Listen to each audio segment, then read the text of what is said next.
Hi everyone, I'm Jorisar and this is the battle report for the grand finals of Apex Season 3, where Lunatic-Hai and Kongdoo Panthera meet for the third time this season. Lunatic-Hai are looking to turn their legacy into a dynasty with back-to-back Apex championships, but Kongdoo Panthera's newly revamped squad has been nothing short of a super team, and the only thing they're missing is the first championship under their belt. Let's get into the match. With a 3-0 record compared to their opponent who hadn't played the map at all this season, Lunatic-Hai would be feeling confident going into Nepal, adding to their odds by capturing the shrine point first in the dive mirror match. The DPS duo of Guido and Eska stayed quiet in the round though, providing no threat for the rest of Lunatic-Hai to control the pace with.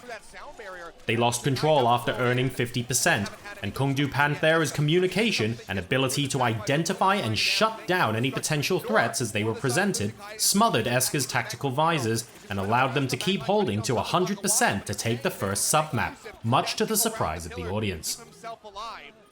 With the first capture going to Lunatic-Hai again on the village round, they aimed to rally and punish the solo Pharah pick from Rascal.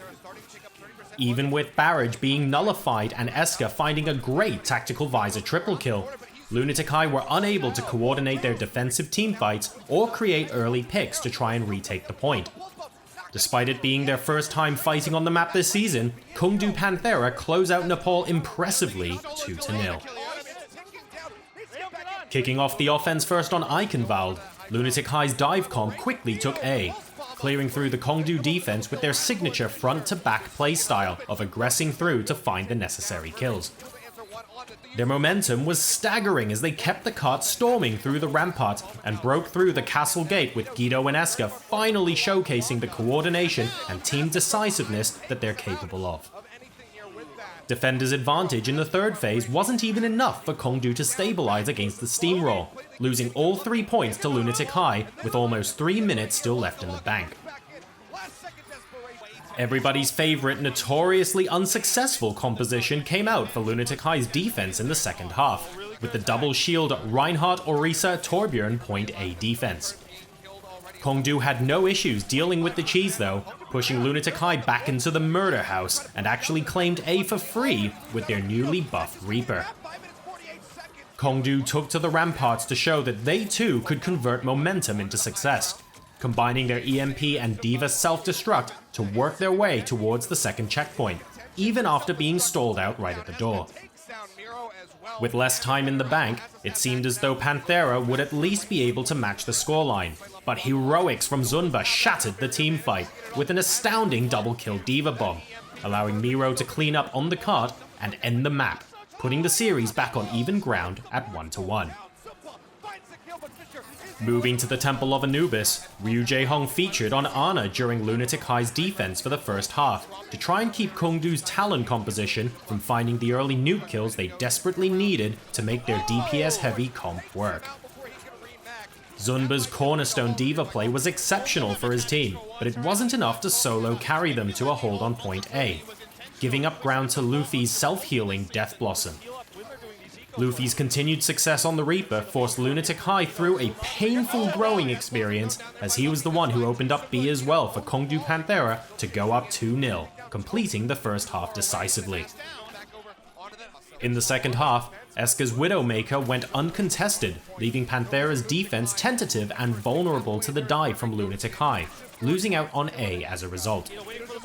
They stuck with their triple DPS Talon defense on B, but their backline defense again didn't account for Guido's Tracer, who was left to empty clips uncontested while on the point. Kongdoo did well to still drain the time bank of Lunatic-Hai, shutting down Ryu's Mei.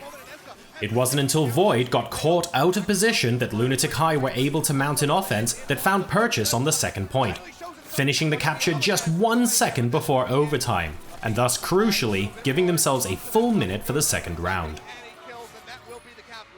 1 minute didn't seem like it could possibly be enough for Lunatic-Hai to make an impact after their slow first round, but the always clutch team blew the defense of Kongdoo out of the map with Miro's triple kill during the dive and A capture. With an additional 30 seconds in the bank now, catastrophe struck the Kongdoo defense when Void again was caught without any support, and the split defense could find no footing to prevent an embarrassing loss of both points. Despite the quick collapse on defense, nearly 4 minutes allowed Kongdoo to make their case to tie the game, capitalizing on yet another fast A take. Luffy's Reaper kept every fight's result a surprise, with his ability to bring himself from the brink of death and provide opportunities out of the air on point B, nuking the respawning defenders and preventing Ryu from stalling the point with his Ice Block and Blizzard. We actually go now to a third round. With minimal time for both teams for this third round, Lunatic-Hai got full held on their offensive turn thanks to a great Dragon Blade from Birdring, and the same happened to Kongdoo Panthera, which therefore sent us to a tiebreaker single-round King of the Hill map. After a brutally long 2CP tie, Control Center on Lijiang Tower would decide where the map point went.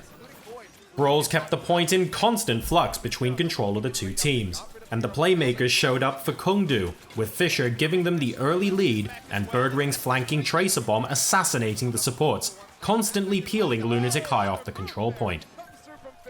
The hero plays weren't over though, as the final nail in the coffin came in the form of Rascal's Genji Dragon Blade, cleaving down 3 of Lunatic-Hai's members to close out the single round that put Kongdoo up in the best of 7 series 2-1. No fatigue showed on the veteran Lunatic-Hai squad on their defensive half of Watchpoint Gibraltar. Their drop-down defense on the overpass set the tone for the first checkpoint, pushing Panthera to the brink of a full hold, with Ryu's famous Ana landing a critical sleep dart on a nano-boosted Fisher and earning a double impact kill with his bio grenade. After just breaking through the first door, Kongdoo recovered in the shuttle phase, battling back against Guido's pulse bombs and making some highlights of their own, with Fisher's crunching jump pack multi-kills as the cart pushed through to the third phase. The damage to their time bank from the first phase kept them on thin ice for the final stretch, and just one reset from Lunatic-Hai's defense cemented the cart in place just halfway towards the third checkpoint. Lunatic-Hai's own attacking round matched their defensive capabilities in the previous half, as not only did the first checkpoint fall quickly, but the second as well, before Panthera could stabilize on the back of Birdring's amazing tracer frags. After such a great pace from the cart, Kongdoo had us believing for a few moments that it was still possible for them to hold just meters from its destination. A battle of EMPs kept the balance between the two teams as reinforcements from both sides rushed to elongate the fight and gain control of the cart. Lunatic-Hai would not be denied their victory after such great early phases though, eventually finding the last few meters once they shut down Birdring with a well-placed hack from Eska, evening up the series one more time at 2-2. The wraparound strategy from Lunatic-Hai's offense on Volskaya not only provided them with their very own hacked med pack from which to mount their assault from, but it also gave them an early pick after capturing A to attempt to snowball B. The EMPs from Eska were the call to arms for Lunatic-Hai to go all in during team fights, and just as it facilitated the point A capture, it provided them with the disarming opportunity needed to keep Kongdoo on the back foot and off the point, unable to contest against the massive aggression. Aggression seemed key on this 2CP map, as Kongdoo as well opted for an all-out rush on their offensive turn on A.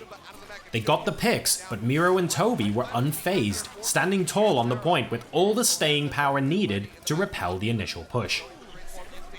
Ryu's respawn swap onto Soldier showcased the champion status ability that Lunatic-Hai has to adapt on the fly and best handle each situation as it's presented to them. It took massive investment of ultimates from Kongdoo to finally remove Lunatic-Hai from point A, and even further investment of time on point B to battle against the massive stall that was mounted to keep their time bank low for a second round. With just 1 minute in their bank, Kongdoo set out on the offense again with the exact same composition and strategy. This time, they rushed the point and got the DPS set up to claim point A. Rascal Sombra during the transition found an early pick on Eska, setting an unbelievable snowball up, and his EMP made it official. Just like Lunatic-Hai previously on Anubis, Kongdoo Panthera only needed a minute to get 2 points against all odds. Lunatic-Hai looked to have full control of A quickly on their turn, but they spent too much time chasing the remaining kills, and not enough actually capping the point, losing valuable time retaking after being pushed off by respawns. Their point B as well struggled to find a foothold until time was short when Zunba's D.Va emulated Void with a massive 2k bomb, following Guido's backline fragfest to capture B.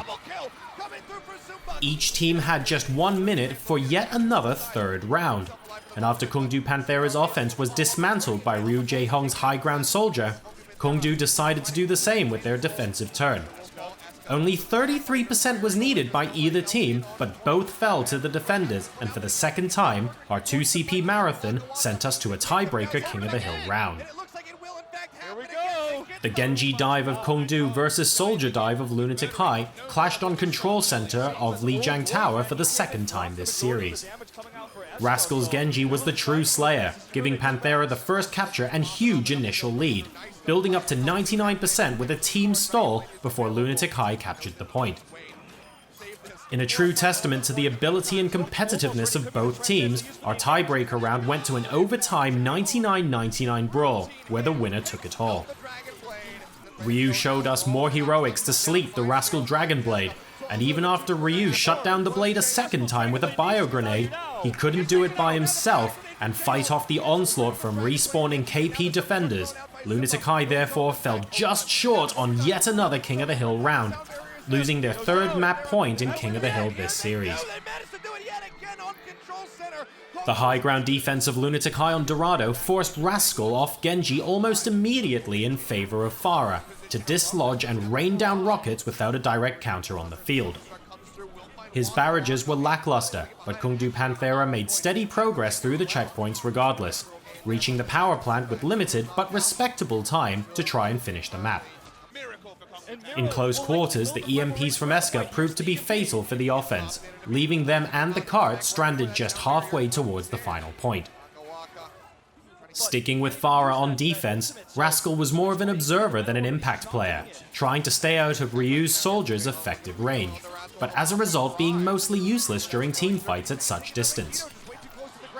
The defense finally adjusted their composition directly before second, and rallied to hold off Lunatic-Hai, until Luffy's wasted Transcendence tipped the ult economy in favor of them again. Such mistakes don't go unpunished at this level, and Lunatic-Hai stole the momentum to push through second and reach the golden parking space after an overtime brawl to once again bring the series to a full tie and send us to a decider 7th map. The triple DPS offense Kongdoo was famous for was now being used against them by Lunatic-Hai on Numbani to blaze through the first point capture and get the cart moving. They used Eska's EMP to debilitate Panthera's ability to regroup and mount any real defense during the streets phase. Kongdoo didn't win a teamfight until the third phase actually, relying on their star DPS duo to find opening frags and reclaim some lost med packs in the ever-present Sombra War.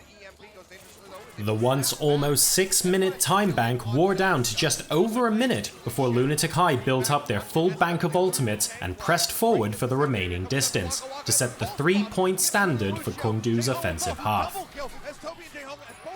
Going for the full hold, Toby's Torbjorn made an appearance for the Lunatic-Hai defense, building up to a molten core but losing his turret immediately before he could pop the ultimate, ending the point A hold of Lunatic-Hai. Not as swiftly as their opponent, Kongdoo Panthera pushed through streets, fighting for every inch against the seemingly endless stream of Lunatic-Hai respawns. Now into the third phase, Rascal and Void combined for a series of kills that kept the cart moving around the corner with 3 minutes left to push the phase, hoping to once again tie Lunatic-Hai and go to a second round. That time went fast, and as the last team fight broke out, it looked as though we were crowning a champion, until everyone realized at once that no one was contesting Birdring and Void, who were pushing the cart the final few meters in a successful back cap. Frustrated but not disheartened, Lunatic-Hai bounced right back to start off the second round as defense again, and stuck with the Toby Torbjorn composition choice. This time his turret did survive, and Molten Core was available for the final seconds and overtime. Lunatic-Hai had no shortage of firepower to push out the Kongdoo offense, keeping the point pure and clean from any progress, and giving themselves a clear-cut win condition for the entire championship. With only 33% needed to win it all, Lunatic-Hai again used the triple DPS that Kongdoo had defeated so many others with, and again found nothing but success, steamrolling the kills in an emotional display as they began to build up control percentage without any Kongdoo members left to stop them. In a thrilling series, Lunatic-Hai win by the thinnest of margins, 4-3. After surviving 7 maps including 2 marathon tiebreaker rounds, Lunatic-Hai emerged the victors and therefore become the first 2-time Apex champions. Their emotional celebrations were cheered on by the massive crowd in the outdoor arena as each team member lifted the trophy. Kongdoo weren't expecting to settle for second place today, but there are plenty of positives they can take from today's match, which will go down as one of the most exciting and exhilarating competitive Overwatch matches we have ever seen to date. If you've enjoyed the video and the series, don't forget to drop me a subscribe by clicking over here, and you can watch the video recap of the entire Season 3 by clicking this link here. Thank you so much for your likes and shares. I've really enjoyed making this video series for you this season, so don't forget to let me know what you think in the comments as well. Until next time guys, I'll see you on YouTube, on stream, on social media, or wherever you choose to find me. Take care.